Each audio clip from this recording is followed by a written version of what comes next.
are the Lit Ladies. I'm Christie. I'm Kelly. And I'm Carissa. Three writers and moms exploring how to live out our faith in our literary lives. We span the country from the coast to the Midwest. And with different stages of life, careers, and favorite genres, we're sure to cover the literary landscape. In every episode, we'll discuss books we love, reading life, and writing craft, using the Bible as our guide for beauty, goodness, and truth. New episodes drop every other Friday.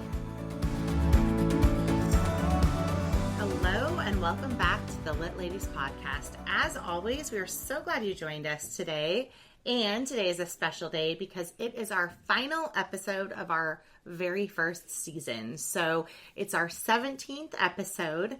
And as we kick off summer, we want to talk beach reads and what makes a beach read. Should we read beach read? Why do people like beach reads? And everything in between. So come along with us as we talk a little bit about this topic and then recap a little bit from our season one.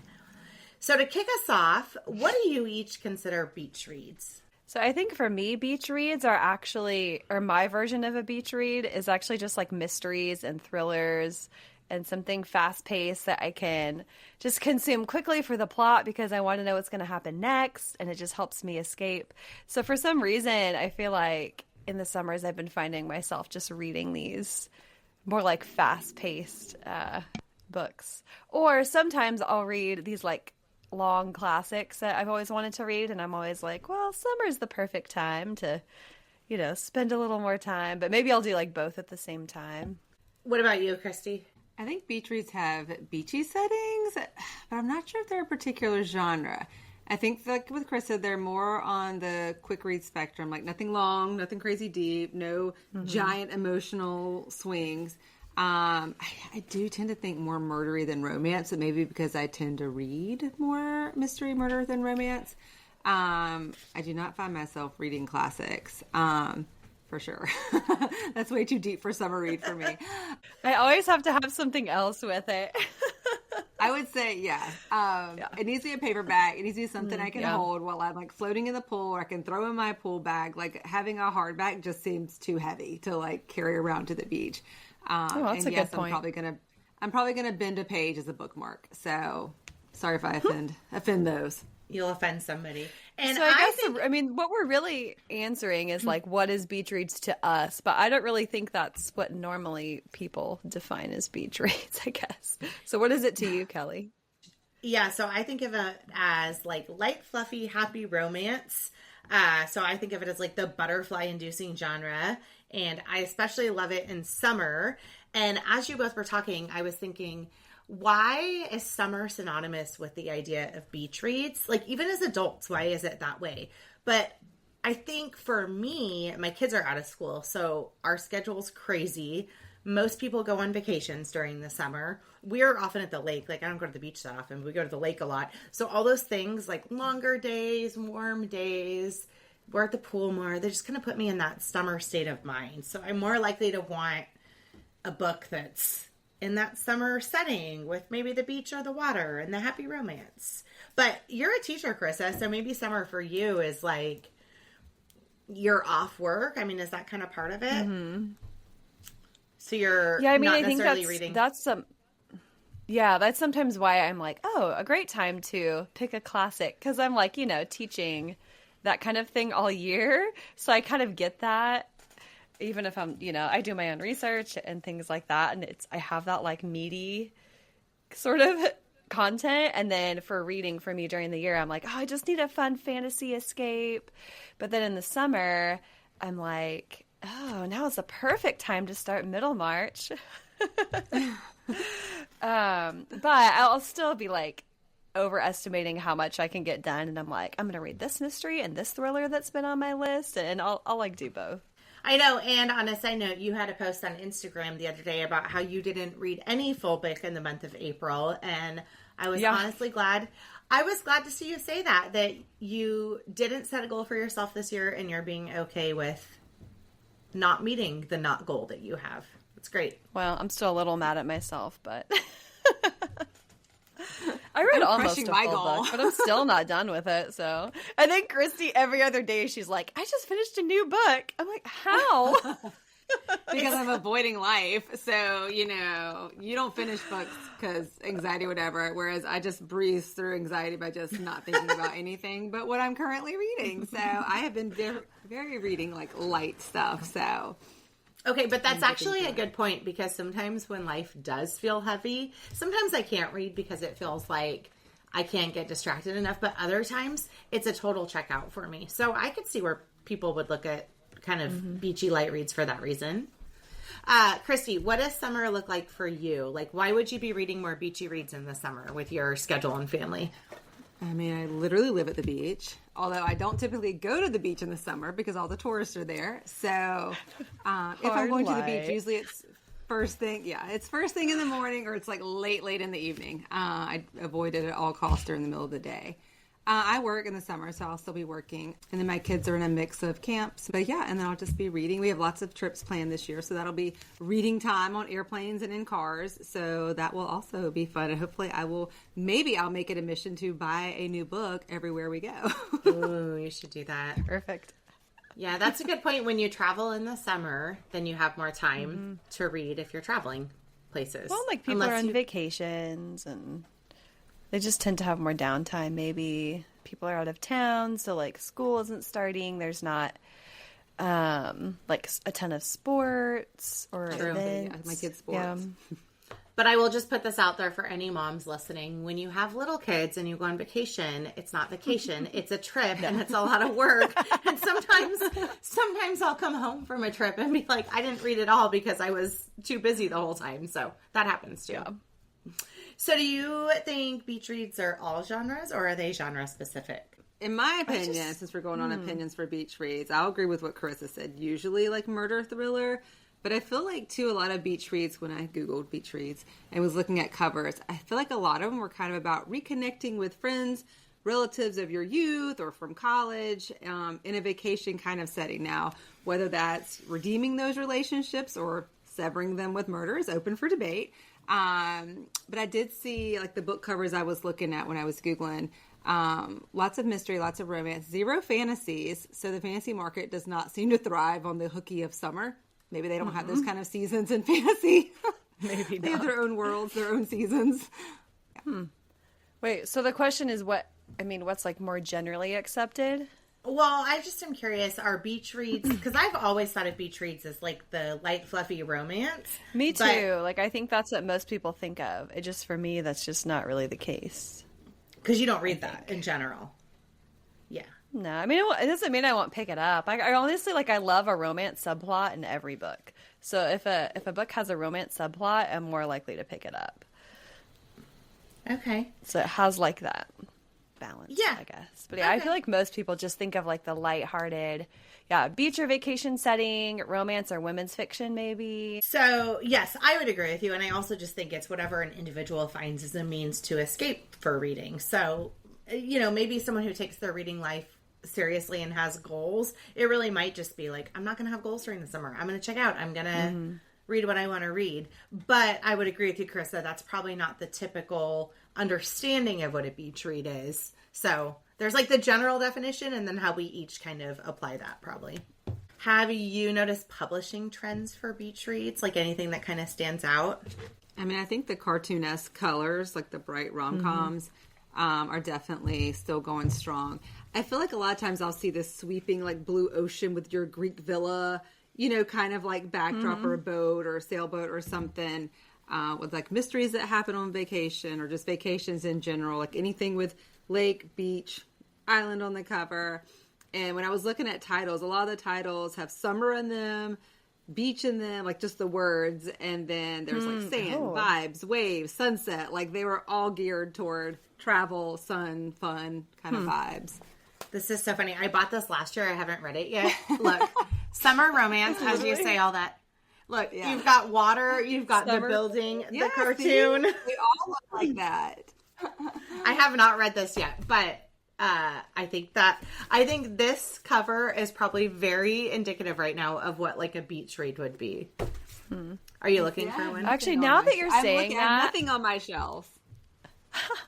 Now that you're saying that, I'm thinking of, I used to read Sarah Dessen a lot, She writes young adult, and all of her books almost, well, yeah, all of them are like a summer romance. And it's like very character driven. Like it's about the girl too, the main character, but yeah, they're all like summer romances.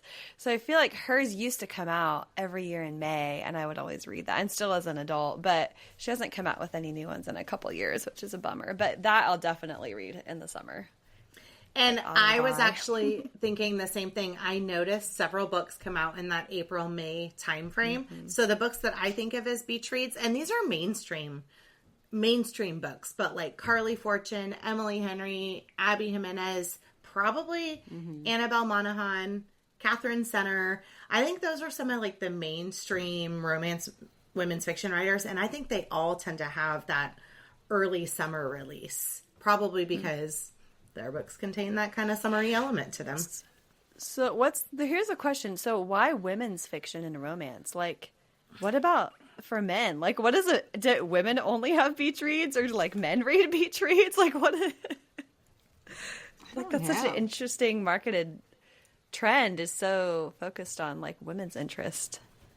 It is. But do you think that men pick up books that are like romance driven or kind of family? Well, not romance, but just like what would be like the male equivalent of a beach read? I think of like J. I said everyone's different. Yeah, I was like maybe spy novel. You know, like an action-y, you know, you don't really have a lot of like heart invested in it, but it's just kind of like your action-y ninja kicks, solving, saving the world kind of thing, maybe. I don't know. My husband doesn't read, so I can't really ask him. I know, same. I think of it as the difference if you look at movies, like stereotypically a woman's going to love the rom-com, and that's like geared towards a woman, whereas a man's going to love the like Mission Impossible or the action movie. Yeah, I think so. So maybe books are similar. I would imagine the big publishers think so, because I sure don't. I mean, maybe men read these books, but I don't think they're marketed to these. But if you look up like beach read, like the words beach read, right? It's all kind of like women's. Yeah, women are probably the target audience, right? Like, yeah. There must be enough of a market though to sell those books. People buy them and read them. Well, I think it's something if you were in an airport going on a trip, you would see it at the airport book stand and you would just like snatch it up because you're like, this is easy, breezy. Like I don't have to like get super involved, super attention. Yeah. You know, I can stop and start it hopefully at any minute. Whereas, something that's a lot heavier or darker cover, you might be a little less inclined to pick up. Yeah. Although I have to say, recently when I was flying, where was I? Michigan, Minnesota, some northern state airport. They had like a really, really nice bookstore there, and they had like almost more books than like my local bookstore, and I was very impressed. They had like stationery and like ones you haven't even heard of. It was like all curated. Oh, wow. Anyways, so props to I think it's the Minnesota airport.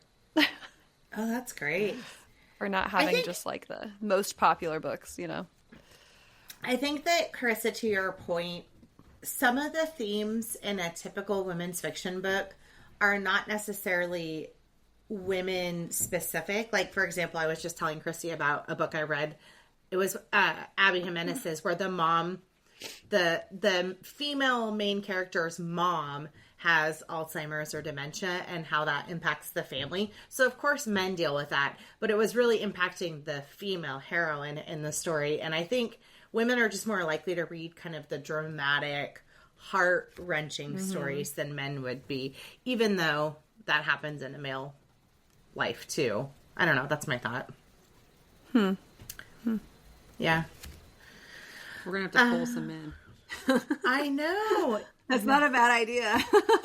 What do you read? I am writing a note because we should absolutely do a male reading episode next season. Ooh, I like that. I agree, yeah. Yeah. So, Carissa, I think you love this question. Is there a good defense for reading books we like but aren't necessarily deep? Yeah, I think there's a lot of criticism in some circles, you know, people who really love the classics. Like, I'm sorry, I am one of these people, but listen, we can be really pretentious and say, I don't ever read any beach reads. I don't ever read anything modern. I've never read a new book. Which there's like nothing wrong with reading the classics. Honestly, I should read way more classics. But I do think there is something to be said for escape. And I don't have the quote right here, but like Tolkien has a great quote where he talks about, I think it's Tolkien actually. It might be like Neil Gaiman quoting Tolkien. I don't know. But like, what is the best thing you can give to somebody in prison? An escape. Like, you know, like never underestimate the value of that. I think escaping from your life, even for a little bit, can be really good. You know, like we need that. We need that break. Our imaginations are so powerful. And like, I think for me, I'll pick up in a book for an escape and I'll find something deep I didn't expect to find. Or I'll just be rereading a classic and it's very meaty and maybe a little bit difficult to read, but for some reason it's just helping me escape. I'm entering another world. So I think, I just think I like bucking against that criticism because I just think there's some value to be found. And right, like a lot of newer books will play on older books and they're doing something new and fresh and different. I think it's harder to find like the really good ones just because there's so many books out there these days and the market's so saturated. Whereas like for classics, all the old books that didn't really make the cut are just gone and we've forgotten them, you know? So you kind of know automatically, even if a classic isn't to your taste, it's probably like some level of like objectively like well written, you know, some people consider it to be good. So I think you have to kind of weed through and find and be like selective about your reading, I guess. But yeah, I just think there is a value in reading new books. Although C.S. Lewis has this quote, he has a rule, you should read one old book for every new book that you read. And I definitely don't do that, but I think it's a really good principle. I can never do that. What circles, like, are they academic circles or what circles? I just feel like I've heard this talk. Like, I don't ever read any beach reads. I never read any new books. I'm like, wow. I mean, I wish I was as dedicated as you, but like, I love fantasy. There's right. There's no fantasy in classic, not like in old books. So, yeah. And I see the opposite a lot. And this is just a fascinating study on like technology and what's pushed towards you. But I see so many people that are defending the romance books of the world and how romance brings some level of seriousness entwined with its stories. I mean, even me, I write romantic suspense, but all my stories every one of my characters has some sort of past hurt or hang up or decision they've made. It's like there's life that's in there. So I see the opposite, which is fiction can have some meat to it. It doesn't have to be beachy all the time. I was going to say, I think in Catherine Sinner's book, the rom-commers, it's either in the foreword or like the acknowledgement somewhere in there, she kind of writes a short page essay or whatever defending like why she writes romance, like why people should read it. And it was actually really good. And I wish I don't own it, that book. I would read an excerpt, but it was actually really good. And I was like, yes. I listened to that audio, but that wasn't on there. So that's really interesting. Oh, yeah. And that was not even my favorite of hers. I loved Things We Save in a Fire. I think it was that one. That's probably my favorite. But there are so many good books she's written. Yeah, tell me which ones I should read because I read the rom-commers and I didn't love it. You didn't love that one? I like the one. What was the blind one where face blindness? What was that one? I know what you're talking about. That's one of her newer ones. Is it Hello Stranger?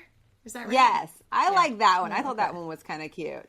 Yeah. I had a hard time with that because it wasn't as plausible. I couldn't quite jump on board with it. But I think it's not as plausible because you don't understand face blindness. Like, that was hard for me to wrap my mind around. I'm like, how does that even work? But yeah, I mean, there's a couple things you're like, like, wouldn't she know? But yeah. Okay, I'm looking it up. Christie, tell us about the mystery book because you were messaging me about this week and you put on this whole diatribe about your mystery book and what you didn't like. Well, okay, so we have to reverse a little bit because Carissa talks about book candy versus steak. Anytime I want something lighter, for me, that's more like my version of a beach read. I just call it book candy. It's something that I love just for what it is. I'm escaping. It's entertainment value. I need something lighter. And then I consider steak something like, what's that big one I'm reading right now? A Little Life or like a classic or, yeah. then I need that steak. Like, I can't have a steady diet of either. Like, in life, you're not going to have a steady diet of candy, but you're also not going to only eat steak without, like, your other types of foods. You would just, like, get so sick. Like, it's too rich. So I like a mix of both, I guess. I think that's a solid theory. So back to the mystery book. So people always say you should read your own genre. So I'm stuck in genres between mystery and romantic suspense. I've read enough romantic suspense lately. So I picked up this mystery book, and oh my word, the content was just a bit gruesome.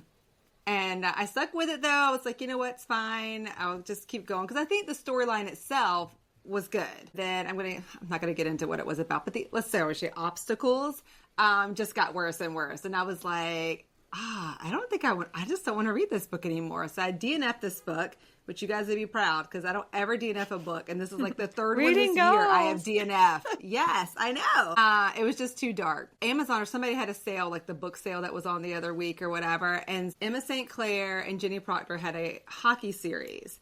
And 2 of those books were on sale. And so I was like, that looks like fun. It's got the beautiful cartoon cover. I'll read that. I read 2 of those. Loved them. Definitely candy sweet.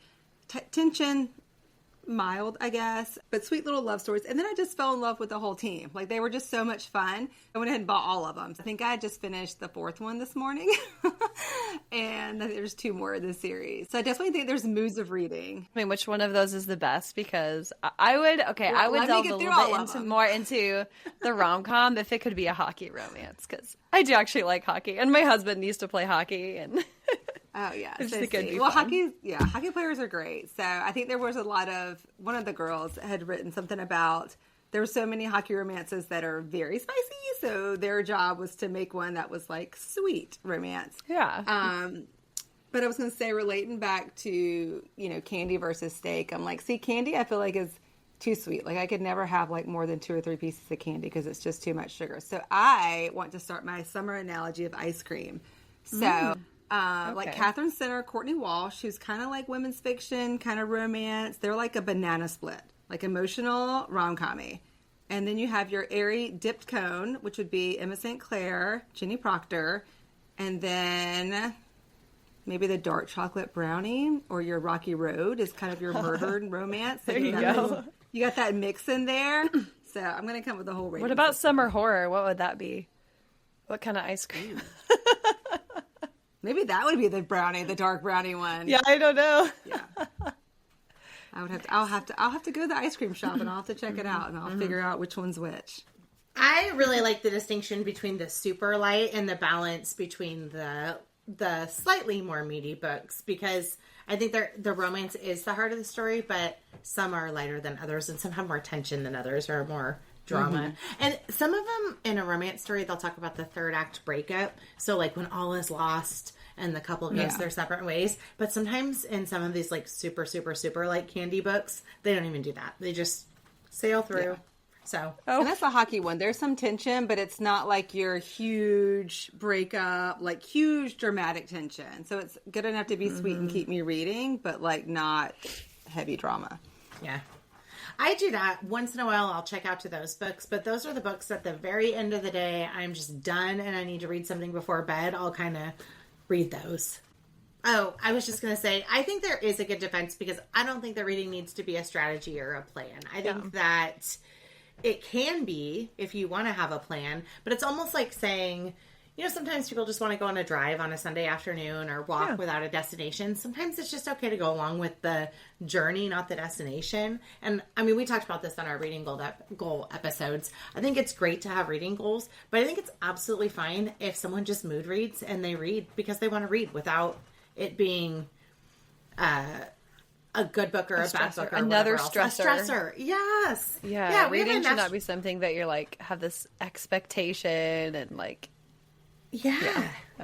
See, why I love my numbers, I will say I zip through books because there's so many books I want to read. I mean, I have the goal set, but it's arbitrary. Like, I don't really care if I surpass it, which, FYI, I'm killing it this year.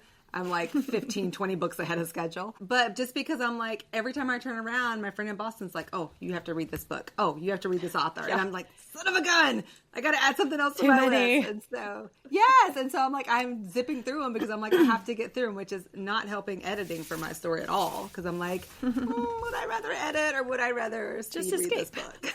Yes, exactly. Well, and also I think like, I just don't think we need to judge other people for what they like to read, and everyone's taste is different. Everybody needs different books at different times in their lives, and it just reading goes in seasons, and even like genre wise. So my husband's cousin, my sweet cousin Allison, gave me this booklet. I don't have it in front of me. It's the coolest booklet, though. It's like tracking your reading by the month and different stories you've read. I'll show it to you because it would be really fun next year to all get one and track our books in it. Just for fun, not for pressure. For fun. I'll show you. This is my blanket is like, it might be a 2-year blanket at this point. I don't know. I've got several inches. How much is this? Like over a foot? Oh, you do? Now, is it going to fit on like a throw? It's only one row per about 100 pages, and I round up so I can do a complete row. So they're all like different little tiny stripes. Are they books you've read? Books you've read? So each stripe is by genre, right? By genre. Okay. Oh, that's really impressive. That's so cool. So I think we all conclude the beach reads are a thing. They tend to come out in the summer. Generally, they're romance, maybe mystery. And we think people should absolutely feel free to read them if they like them. Yeah? 100%. I think Carissa, we're going to do this. I was going to say at some point we need to have the discussion on whether there's a case to read the classics, but we're going to do that because we are going to do that. But, I mean, we agreed to read Lord of the Rings. Am I going to say it right? That's true, and y'all haven't done it. I've read some rom-coms. I know, we haven't done it yet. And so I'm wondering, am I going to be reading this classic during the summer? This tome I'm going to be bringing to the beach. Oh my goodness. And you know what? We need to make it on that. We still have 6 months though, so don't count us out yet. We have to do it. But you need to give me a deadline so then I can. Maybe we can work on it over the summer because I need to reread it too. Okay. That'll be great. We can work on it over the summer. Are you going to be done with This Little Life in Middlemarch by then? No. Hopefully a Little Life, maybe. but Carissa reads more than one thing. I'll listen to the audio. I listen to audio a lot. So as we talk about summer beach reads, we thought it might be fun to talk about some of our summer beach reads this year. So Christie, what is on your TBR for your summer beach read list? I have a couple books. I am looking forward to Highland Heist by Pepper Basham, which will be out in July. It started with The Mistletoe Countess. That was the first one. So this is the third or fourth one. I can't remember. Okay. But it's with the Freddie and Grace mystery. So this one involves haunted Scottish castle, and Grace is known for her ability to get in trouble. So I'm excited to see how this one plays out. So that's my historical. And then What Not to Do on Vacation by Rachel Magee. It's labeled Low Spice, High Laughter, so that sounds right up my alley. It's about 3 sisters reconnecting, which was a common beach read theme. And they're going on vacation to do it, which goes along with everything we talked about with beach reads. So that one comes out in May. Kelly, what do you have? I'll take a break. I got more coming on. Okay, so I have to be honest. I'm counting this as a summer read because I mentioned this months ago. It's Danny Petrie's latest, 2 Seconds Too Late. And it's about 2 hitmen, and they're after a missing woman. And then, of course, there's a romance involved. I love everything Danny Petrie writes, and I want to be her one day as a romantic suspense author. Carissa, what about you? Do you have a book on your TBR? Yes, I think this summer I'm going to read Middlemarch by George Eliot. So that's like my big classic. I think I mentioned that I always feel like I want to read a big classic in the summer, maybe because I have more time. But I want to tackle that one, and I've heard it said it's widely regarded as the greatest novel in the English language. And I've heard that from multiple people. So I'm like, why have I not read this? But it has a lot to do, I know, just with like womanhood and motherhood. So I think it would be a great time to read it. And then I want to read Stephen King's On Writing. because I just got that. Excellent and I'm read. Oh, you've read it? I think you said that. I've read it multiple times, and I will randomly Really? just pick it up and just flip to a page and just read it. And sometimes I feel like it's like God is like, you needed this page. Like, Well, it's really encouraging, and it's really good. Every little snippet I've ever heard him talk or write about writing has just been gold. And I'm like, I need to read this. Yeah, it is. Yeah. And as far as like quote unquote beach reads for me, I'm trying to find the title because I know it's coming out, and I think it comes out this summer. It's Simone St. James' new book. Is it coming I this literally summer? just I thought looked it was it up. January. Oh no! Is Oh, it? they seem so excited. I don't know. Either way, I'm looking forward to it. I'll have to double check on that one too. I just had it pulled up, but now it's not coming up. But if that one is out, I will for sure be reading that one, or another similar ghostly mystery, or maybe some kind of mystery. TBD. Okay, I gotta be honest. I'm gonna read Lord of the Rings this summer. I'm going to do it. So when we, Christy, you better jump on board with me. When we pick I guess up in I'm the rereading fall, it too then. Okay, reread it. I actually asked my 11-year-old if he would want to read it too, because he likes fantasy. Aww. I'll see if I can get him into it, but I thought maybe we could do it this summer. So, and I also have to say, I'm really excited about Catherine Senner's newest book. It's called The Love Haters. And along with Danny Petrie, she's another one of those authors that I will just eat up anything she writes. So I'm super excited about that one. The Simone St. James book, it comes out in January. I just saw it. It's a box full of darkness. Yeah, that's what I just looked up, yeah. I think I was in my mind, I read that as July. You made me get excited. Another one that I have that I'm looking forward to, because I just mentioned The Highland Heist by Pepper Basham, What Not to Do on Vacation by Rachel Magee. I'm looking forward to Echoes of Darkness by Darlene Turner. It's a love-inspired trade fiction. It comes out in June. I'm hoping it'll be a page-turner mystery, since I can't totally subsist off rom-coms all summer. I gotta have some of my Rocky Road ice cream along with my cotton candy ice cream. And last, but definitely not least, Everything's Coming Up Rosie by Courtney Walsh. I really do enjoy Courtney Walsh, because it's the rom-com, but with the emotional a little bit with it. It comes out in June. And it's about a woman trying to be an actor, but things aren't working. So she takes a job at a community theater only to find it's a retirement community theater.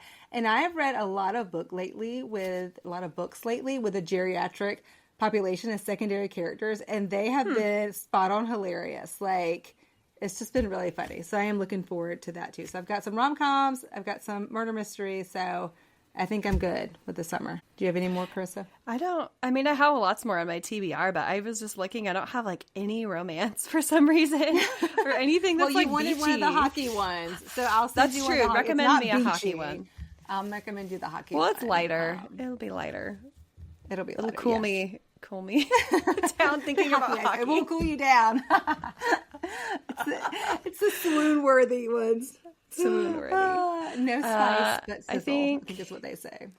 I also picked up The Snow Child by Eowyn Ivey. I know it's like over 10 years old, but I've been wanting to read that, and I think it's sort of like a magical realism. That's all I know about it, based on like the Russian fairy tale where the couple makes a child out of snow, like a snowman, and it becomes real. That's what the myth, like the fairy tale is. Yeah. I don't really know. Actually, I didn't reread the back of the book. I just picked it up because I knew I wanted to read it. So yeah, that's my other one. I guess that's more wintry, but yeah, you just say it for our winter edition or Christmas edition. looking forward to some slower reads, I guess, that'll take me longer. There you go. Okay. All right. So I just want to recap a little bit of our first season just for fun. I want to know if you each have a favorite part of the season. I didn't think about this ahead of time. I was Like a favorite episode? Anything. Yeah, anything. Yeah, your favorite episode, favorite part of starting a podcast. You go, Christy. I mean, I think there's been a lot of laugh out loud moments. There's been moments like that I've had to cut because they may or may not have been appropriate at the time.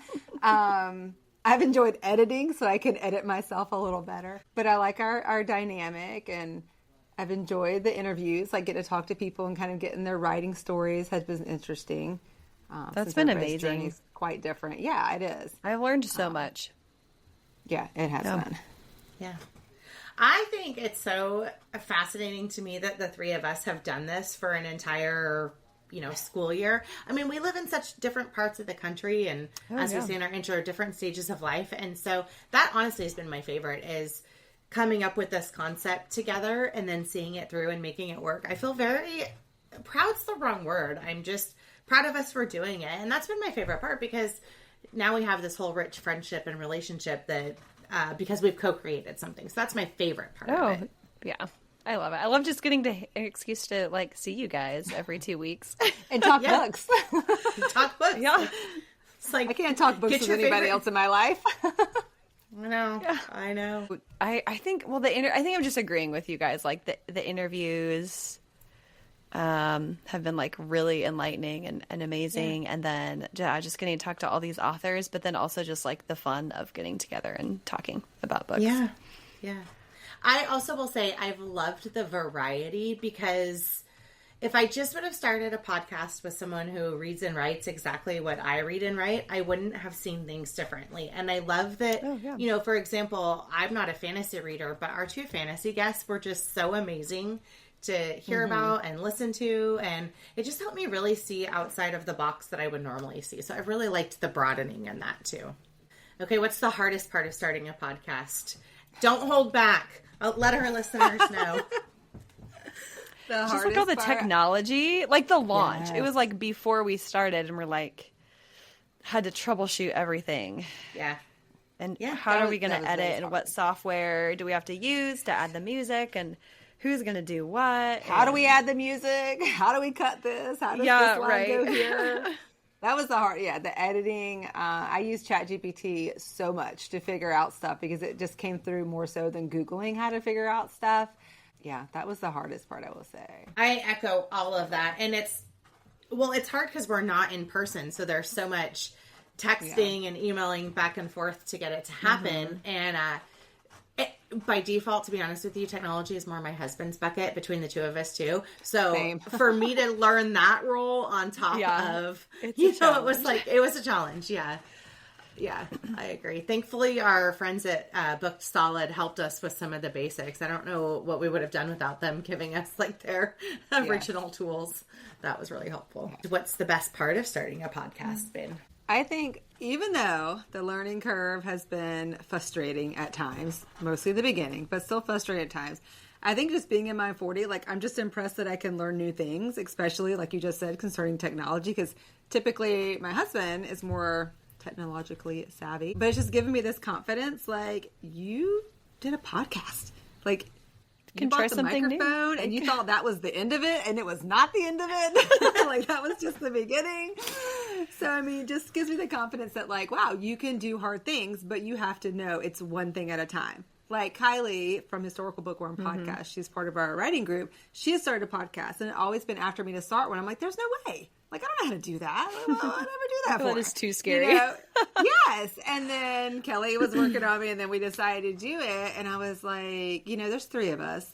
We're all smart. I'm sure we can figure this out. But it's just given me a confidence to know, yes, something's hard, but if you pull it apart, you can figure it out. I'm very mechanical minded, so that does apply to me in that regard. How about you, Krista? What's been the best part? For me, I think it's similar to favorite part, but I think for me, I've actually, for a couple of years, I've been thinking about starting a YouTube channel, but it was just too much to think about doing all on my own. But I was well, if I could start a YouTube channel about anything, it would just be about books, because there's a never ending supply of things you could say about books, right? So I think doing a podcast together is the perfect thing, because I don't have to do it alone, and other people to talk to, and we do have a YouTube channel. If you haven't checked it out, go check it out there if you're a YouTube listener. Yeah. I love that.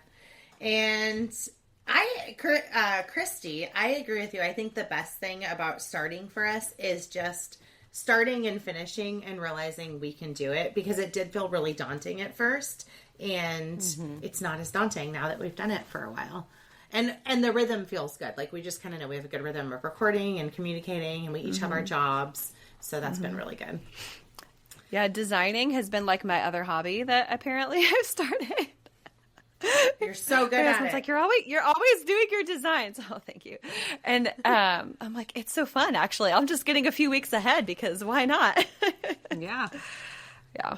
I love that. And I learned GarageBand, and just in case anyone's curious, I'm sure you won't be. Carissa had to film herself doing the GarageBand for me to learn how to do it, but we figured it out. So, Which my husband had to too. teach me first. So, So we did it. All right. So we are going to take a break through the summer, and we'll pick up again in the fall. Don't worry, over the summer we will still be recording some so that we're ready to go. Carissa will be having a baby in the middle of summer, so she is going to be out of pocket for a bit, but we're excited for our newest little lit lady to join us, and that's cute. She will be a lady. she will be. Still waiting on her name, but she's coming. I know. In a second, she will definitely be lit. Oh, you are too. I think she's going to have maybe something literary in her name. We'll see. Thoughts? I hope so. After this year. So I do just want to throw out to our listeners, though, if you have any topics you want us to address or talk about in the next season, get a hold of us. DM us, Instagram, message us, comment on the show. Any way you want to do it, we would love to hear your suggestions. We are considering, as you heard earlier, talking about male readers. So if anyone has a good male reader candidate they want to have join our podcast, let us know. We want to talk about why we should read the classics with a special guest. What other topics might we cover in season 2? Okay, so I haven't run this one by you guys yet. I just thought of it yesterday. But I'd love to talk about just like the integration of faith and writing. What does it mean to be Christian artists and Christian art? And is there a difference? And yeah. I think that's a good one. Love it. Yep. More like writing craft. Explore the role of AI in the art, since that's such a hot topic button. I think that'll still be a hot topic button in the next several months. And then I was thinking having a nonfiction episode. I love We've it. talked Yep. about that. You guys are I not think we were jumping gonna on do that that. this season. We've had too I've many actually topics. I've read more nonfiction this year than I usually do. I was looking at my blanket and I'm like, oh wow, there's like 4 of them on there. That's not that's myself. impressive. Nonfiction, I tend to read and then like take a break and read a fiction book, and then I might come back to it because Yeah. I feel like my nonfiction is just I just come back and go. Well, we are, and we're open to more topic ideas. So again, if any listeners have any ideas, let us know. Of course, we'll have some interviews next season, and we'll keep on talking all things literary. Carissa? Thank you for joining us today on our literary journey. Don't forget to follow us on social media at Lit Ladies Pod and rate and review on your podcast platform. That is super important for getting the word out there. Even if you just tell a friend about a podcast or share an episode you think might interest somebody, we'd love that. So today we're ending with a poem by Emily Dickinson. She says, "There is no frigate like a book to take us lands away, nor any coursers like a page of prancing poetry. This traverse may the poorest take without a press of toll. How frugal is the chariot that bears the human soul."